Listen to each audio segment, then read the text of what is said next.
dikepung di darat dan udara, gugur bersama 96 ciung wanara. Ngurah Rai.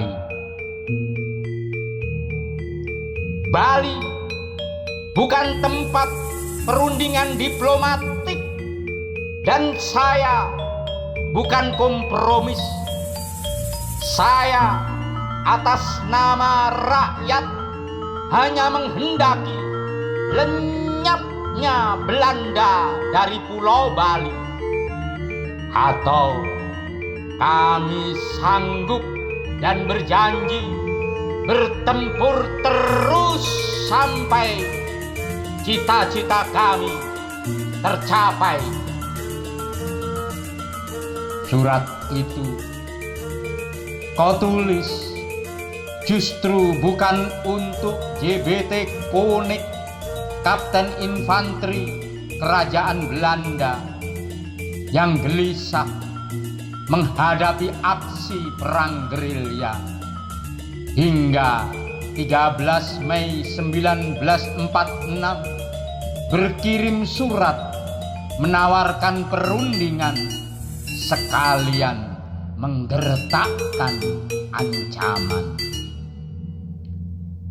Tapi balasan malah kau layangkan ke Overste Termeulen 5 hari kemudian atasannya yang denganmu berpangkat sepadan. Letkol I Gusti Ngurah Rai, telah kau pahami jika dengan penjajah berkompromi bakal seperti para pejuang terdahulu nasibmu. Diundang ke meja perundingan untuk ditipu, ditangkap dengan berbagai alasan, disidang asal-asalan tanpa pembelaan seimbang, lalu dihukum sebagai pesakitan atau diasingkan tak berketentuan. Apalagi kau tak hendak mengkhianati cita-cita proklamasi di mana bumi pertiwi Bali adalah bagian Sunda kecil sebagai provinsi tak terpisah dari republik ini.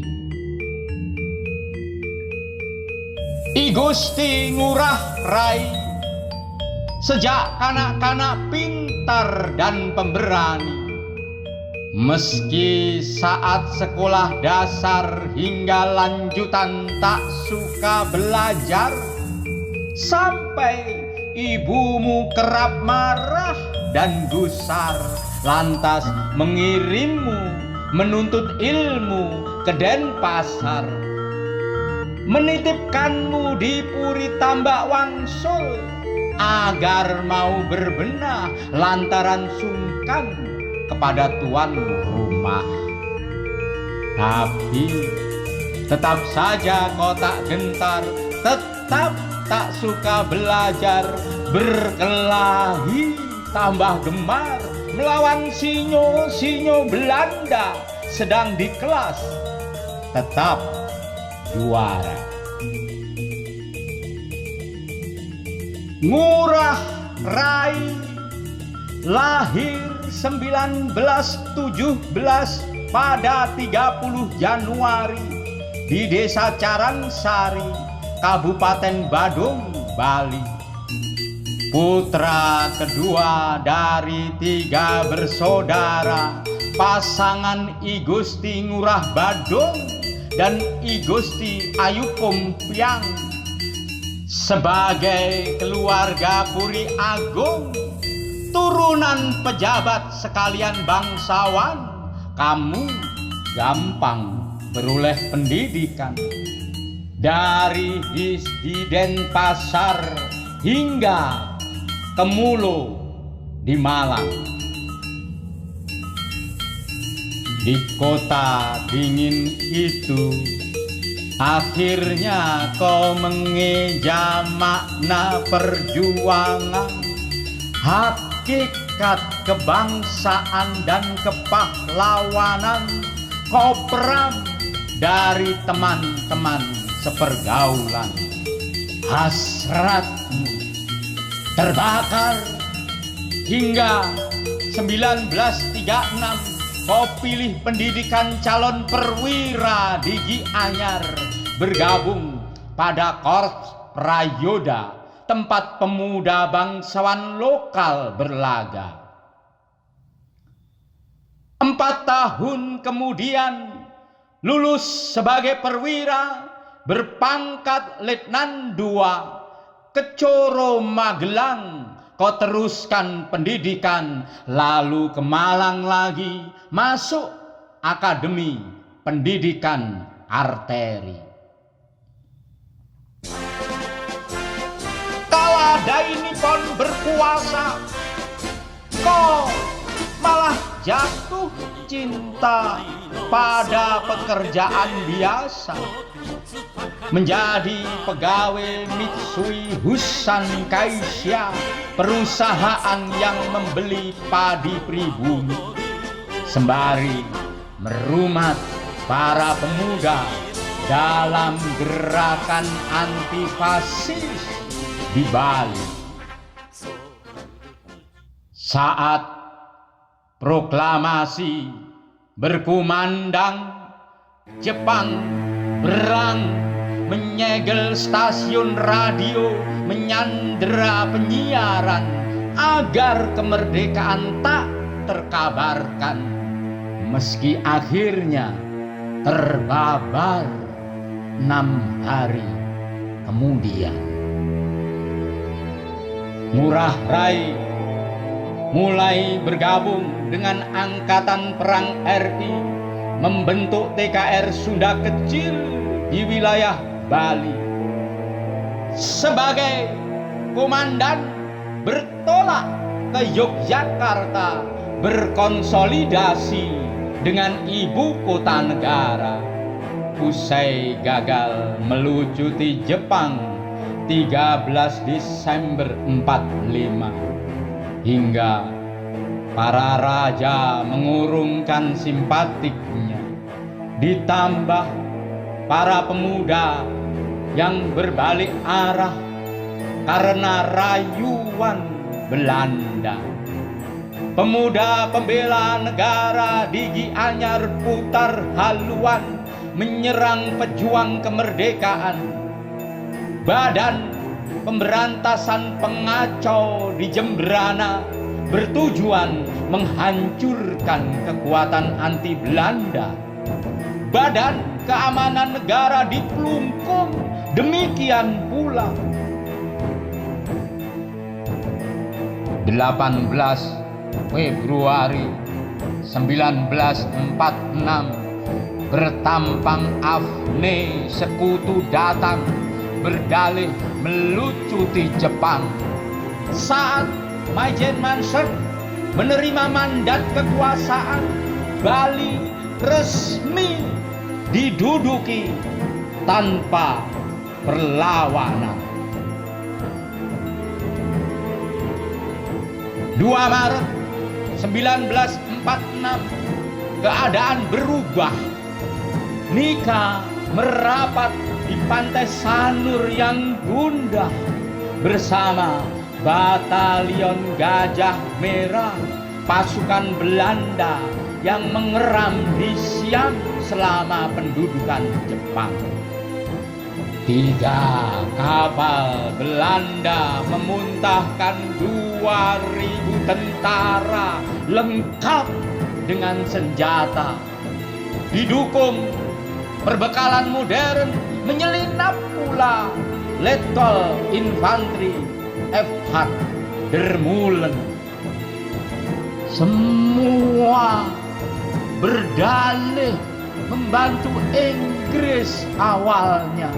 Ternyata topeng belaka, siasat semata guna menduduki kota-kota, merampas bahan pangan di pasar tanpa membayar, menurunkan wiwarna, menginjak-injaknya, merah putih di topi, kerah dan dada dijambret paksa, memerintah sang empunya menelannya di bawah todongan senjata, lantas meringkus para pemuda yang berpihak kepada jalan merdeka. Insiden terjadi berkali-kali antara serdadu Belanda dan warga Bali, antara warga dengan warga atau dengan raja sendiri. Sebab 7 dari 8 raja berhasrat kuasa, berharap imbalan, sebagaimana janji Van Buke, mantan Residen Lombok dan Bali, yang bakal memulihkan daulat raja jika mau berpihak kepada Belanda.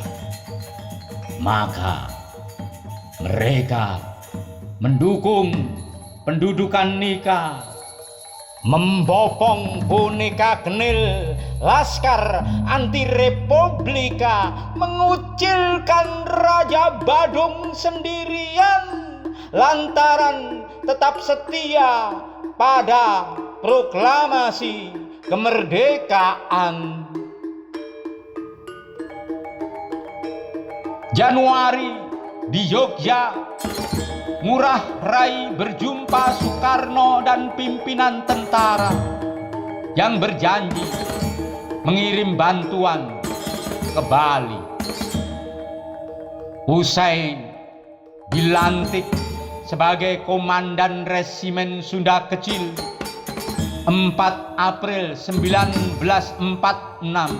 ia pun berangkat pulang diiringkan 138 pasukan beserta persediaan senjata yang berangkat dari ujung timur Pulau Jawa, dipimpin Kapten Laut Markadi.